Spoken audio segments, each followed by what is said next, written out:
Dropshipping on Shopify with AutoDS is a streamlined process that automates many tasks such as product importing, order fulfillment, and inventory management. Here's how to set it up. Set up Shopify. First, sign up for a Shopify account if you don't already have one.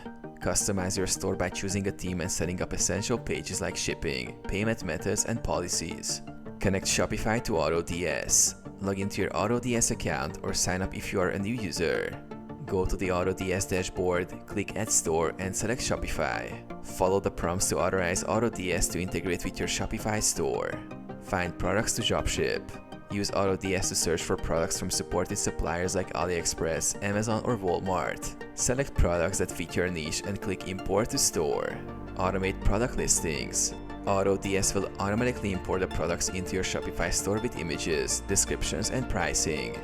Customize product details if necessary and set your desired pricing strategy. Automate order fulfillment. When a customer places an order on your Shopify store, AutoDS automates the purchase process with the supplier. AutoDS will track shipping and update customers with tracking information.